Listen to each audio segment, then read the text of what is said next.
ఓం నమ శివాయ. ఈరోజు 82వ రోజు పారాయణలో భాగంగా బ్రహ్మదేవుడు రుద్రదేవునితో సతీదేవిని వివాహమాడమని ప్రార్థిస్తున్నారు. శ్రీ మహావిష్ణువు మిగతా దేవతలందరూ బ్రహ్మదేవునితో కలిసి శంకరుని ప్రసన్నం చేసుకున్నారు. అప్పుడు బ్రహ్మదేవుడు శంకర భగవానుని ఆయన చెప్పిన పూర్వ ప్రతిజ్ఞను సఫలమనర్చుకోవాలని, లోకహిత కార్యం కోసమని ఒక స్త్రీని స్వీకరించమని మహాదేవుని వేడుకుంటున్నారు. నిన్నటి భాగమునకు కొనసాగింపుగా ఆ మాటలన్నీ విన్న లోకేశ్వరుడికి మహాదేవుని ముఖము చిరునవ్వును చిందించెను. ఆయన శ్రీహరి ఎదుట నాతో ఇట్లు పలికెను. నాతో అంటే బ్రహ్మదేవునితో. ఈశ్వరుడు ఇట్లు పలుకుతున్నాడు. బ్రహ్మదేవ, శ్రీహరి, మీరిరువురును సదా నాకు అత్యంత ప్రియులు. మీ ఇరువురును చూచి నాకు మిగుల ఆనందము కలుగును. మీరు సకల దేవతలందరూ శ్రేష్ఠులు, త్రిలోకమునకు అధిపతులు. లోకహిత కార్యమునందు మనస్సును లగ్నము చేయు మీ ఇరువురు వచనములు నా దృష్టిలో మిక్కిలి గౌరవప్రదములు. కానీ సురశ్రేష్ఠులారా, నేను ఎల్లప్పుడూ తపస్సునందు లగ్నమే సంసారమునందు విముఖుడనై ఉండను. వివాహము చేసుకొనుటకు నాకు సముచితము కాదు. యోగి రూపమున నాకు ప్రసిద్ధి కలదు.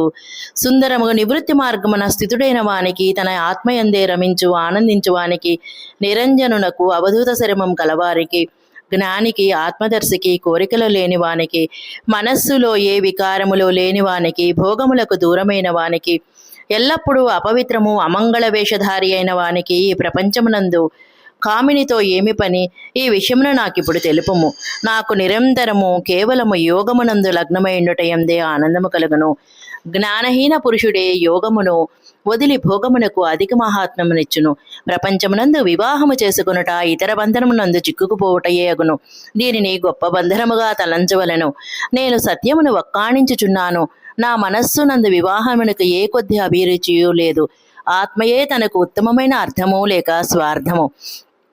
దానిని చక్కగా చింతన చేయుట వలన లౌకిక స్వార్థమునందు నా మనసు ప్రవృత్తము కాదు. అయినప్పటికీ జగత్ కళ్యాణము కొరకు మీరు చెప్పినట్లే చేయుదును. మే వచనములను శ్రేష్టములను అంగీకరించి మీరు చెప్పిన విషయమును ఫలింపచేయుటకు తప్పక వివాహము చేసుకుందును. నేను ఎల్లప్పుడూ భక్తవశుడను.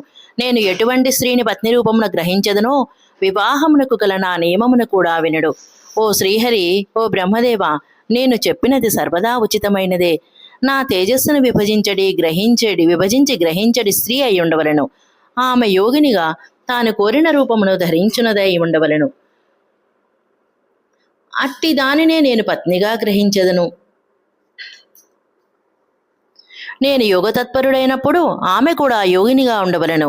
నేను కామాసక్తుడనైనప్పుడు ఆమె కూడా కామిని రూపమున నా చెంతవలను ఉండవలను.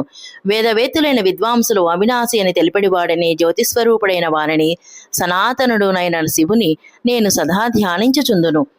భవిష్యత్తునందు ధ్యానమును కొనసాగించుచునేందును. బ్రహ్మదేవ, ఆ సదాశివుని ధ్యానమునందు నిమగ్నుడను కానప్పుడే నేను ఆ స్త్రీతో సమాగము చేయగలను. నా శివచింతనకు విఘ్నము కలుగజేసినచో ఆమె జీవించి ఉండజాలదు. తన ప్రాణములు పోగొట్టుకునవలసి వచ్చును. నీవును, విష్ణుదేవుడును, నేనును, మీరును మన ముగ్గురము బ్రహ్మరూప శివుని అంశలము కనుక మహానుభావులారా, మనము నిరంతరము ఆ స్వామిని ధ్యానము చేయవలెను.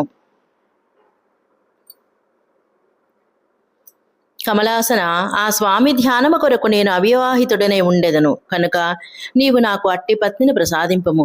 ఎల్లవేళలా నా పనులకు అనుకూలముగా ప్రవర్తించినది కావలేను. బ్రహ్మదేవ, అందులో కూడా నాకొక షరతు కలదు. దానిని వినుము. ఆమెకు నా మీద కానీ నా మాటల మీద కానీ విశ్వాసము తొలగిన నాడు నేను ఆమెను పరిత్యజించెదను. ఆయన మాటలకు నేనును శ్రీహరియు మెల్లని చిరునవ్వుతో మనస్సులో ఆనందానుభవమును పొందితిమి. అప్పుడు నేను వినమ్రుడనే నుడివితిని. నాథ మహేశ్వర, ప్రభు, మీరు కోరినటువంటి స్త్రీని గురించే నేను సంతోషముతో మీకు చెప్పెదను. సాక్షాత్తు సదాశివుని ధర్మపత్ని ఉమాదేవియే జగత్కార్య నిర్వహణ సిద్ధి కొరకు అనేక రూపములలో ప్రకటితురాలయ్యను. సరస్వతి, లక్ష్మి రెండు రూపములలో ఆమె ఇక్కడికి చేరి ఉన్నది. వీరిలో లక్ష్మి శ్రీ విష్ణువు యొక్క ప్రాణవల్లభ అయినది. సరస్వతి నా ధర్మపత్ని అయినది. ఇప్పుడు ఆమె మన కొరకు మూడవ రూపమును దాల్చి ప్రకటితురాలైనది. ప్రభు, లోకహిత కార్యమనరించు కోరికతో శివదేవియే దక్షపుత్రిక రూపంతో అవతరించినది. ఆమె పేరు సతీ. సతీదేవియే మీకు హితమును చేకూర్చు భార్య కాగలదు. దేవేశ, మహా తేజస్వినియగు సతీదేవి మీ కొరకు మిమ్ములను పతిగా పొందుటకు పటిష్టమగు కఠోరవ్రతమును పూని తపమనరించుచున్నది. మహేశ్వర, మీరు ఆమెకు వరమునొసగుటకు వెళ్ళుడు. దయచూడుడు. ఆమెకు ఆమె తపస్సునకు అనుగుణమగు వరమును ప్రసాదించి ఆమెను వివాహమాడుడు. శంకర, విష్ణు భగవానునకు నాకును ఈ సకల దేవతల కోరిక ఇదియే.